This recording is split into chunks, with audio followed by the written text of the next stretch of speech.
मंगापुर गांव में रामू नाम का एक दूध वाला रहता था। उसके पास दो भैंसें थी। वो हर रोज भैंसों का दूध निकालकर गांव में जाकर बेचता था। उसकी पत्नी श्यामा उसे काम में मदद कर दिया करती थी। सारे गांव वाले उसी से ही दूध लिया करते थे। अजी, क्या हुआ है? दूध डालने नहीं जाना है क्या आज? अरे श्यामा, आज मेरी तबीयत कुछ अच्छी नहीं। आज थोड़ा आराम कर लेता हूँ। अच्छा, तो आज मैं जाऊँ दूध डालने? अरे तुम कहाँ कहाँ घूमोगी पैदल? बहुत दूर दूर तक जाना पड़ता है। तुम रहने दो, शाम को तबीयत ठीक हुई तो जाऊंगा। ठीक है, जैसा आपको ठीक लगे। रामू अब शाम तक आराम करता है और आराम करने के बाद बचा हुआ दूध गांव में बेचकर आता है। अरे रामू, क्या हुआ है? आज सुबह दूध नहीं डाला तुमने? अरे श्याम भैया, वो तबीयत कुछ अच्छी नहीं थी, इसलिए दूध नहीं ला पाया। श्याम दूध लेता है और रामू वहां से चला जाता है। एक दिन रामू की पत्नी श्यामा उससे कहती है, अजी, बाकी के सारे दूध वाले दूध में पानी मिलाकर दूध बेचते हैं और खूब मुनाफा कमाते हैं। आप भी ऐसा क्यों नहीं करते? लेकिन ये सही नहीं है श्यामा। अरे, आज के जमाने में क्या सही और क्या गलत? ऐसा किया तो कैसे चलेगा? घर का खर्चा कैसे चलेगा? ये सुनकर रामू सोच में पड़ गया और अपने पत्नी के कहे मुताबिक उसने दूध में पानी मिलाना शुरू कर दिया। एक महीने के अंदर ही ग्राहकों से कंप्लेंट आने लगी। अरे रामू, आजकल ये कैसा दूध दे रहे हो? एकदम पतला है। अरे राघव भाई, इतने सालों से मैं आपको दूध दे रहा हूँ, अब तक तो कोई शिकायत नहीं आई, आज ही अचानक क्यों?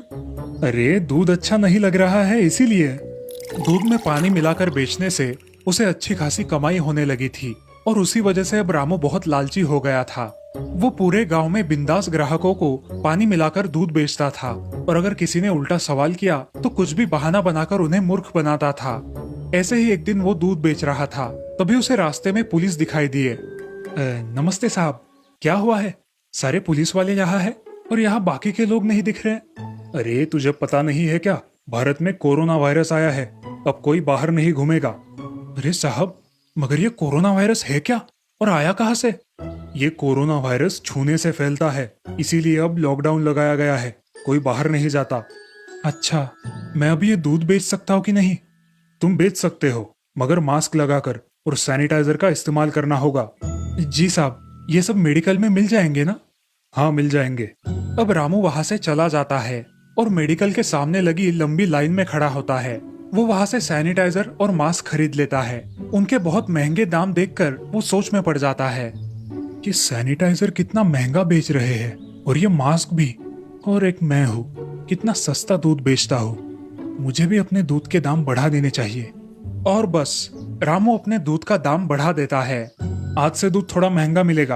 अरे भाई, क्यों दाम बढ़ा रहे हो? जरा हम गरीब लोगों की भी सोचो। अरे राघव भाई, मैं क्या करूं? अब लॉकडाउन लग गया है, मेरा दूध डालना भी बहुत रिस्की हो गया है। इतनी बड़ी रिस्क लेकर मैं दूध दे रहा हूँ। अगर ठीक नहीं लगता है तो बोल दो, मैं बंद कर देता हूँ। जी नहीं रामू भाई, ठीक है, चलेगा, दे दो। कौन बाहर निकलेगा इस कोरोना की बीमारी में? ठीक है। अब रामू अपने मन की चला रहा था और लोगों से पैसे ऐंठ रहा था। दिन ब दिन उसका लालच बढ़ने लगा। अब वो दूध में बहुत सारा पानी मिलाकर बेचने लगा। लॉकडाउन के कारण लोगों की मांग भी बढ़ गई थी। ऐसे ही एक दिन रामू सोचता है, मैं लोगों के यहाँ दूध डालता हूँ, इसमें भी रिस्क है, किसी ने मुझे छू लिया और कोरोना हो गया तो? मुझे इस समस्या का कोई तो हल निकालना होगा। वो इस बारे में सोच ही रहा था कि तभी उनके घर के सामने एक पानी का टैंकर आता है। लोग दूर से ही उस टैंकर से पानी भरने लगते हैं। ये सब देखकर रामू के दिमाग में एक कल्पना आती है। अरे वाह, ये आइडिया मैं मेरी गाड़ी पे करके देखता हूँ। अब रामू एक पाइप लेकर उसके गाड़ी के पिछले भाग पर लटका देता है और उसके ऊपर एक जाली लगा देता है और गाड़ी में बैठकर दूध बेचने गांव में चला जाता है। अरे रामू, ये क्या लगा लिया है गाड़ी को? अरे ये कोरोना की वजह से, वो सोशल डिस्टेंसिंग करनी है ना, इसीलिए मैं इस जाली में दूध डालूंगा और आप उधर से उस पाइप से ले लेना।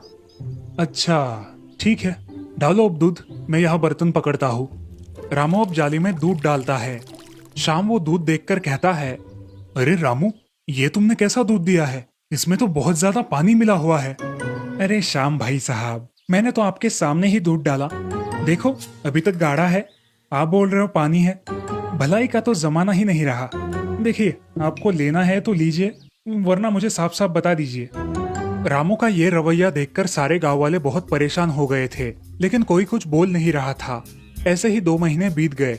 रामू का धंधा जोरदार चल रहा था। दूध में पानी मिलाकर उसकी आमदनी खूब बढ़ गई थी। अब सारे गांव वालों ने मिलकर उसे सबक सिखाने की ठान ली। सब लोग योजना बनाने लगे। ऐसे ही एक दिन, अरे भाइयों, ये रामू हमें कोरोना और सोशल डिस्टेंसिंग के नाम पे ठग रहा है। हम ऐसे ही चुपचाप बैठे तो वो और फायदा लेगा। हमें कुछ तो उपाय योजना करनी चाहिए। हाँ हरिया, उसका रवैया भी अब बहुत बदल गया है। अब सब लोगों में से किसी के पास कोई योजना है? अब हरिया अपनी योजना सबको बताता है।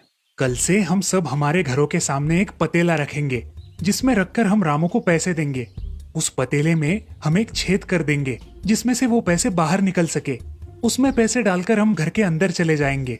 जैसे ही रामू पैसे लेने के लिए आगे आएगा, हम उस पतेले में रखे नोटों को रस्सी बांधकर खींच लेंगे। सबको हरिया की योजना बहुत पसंद आई।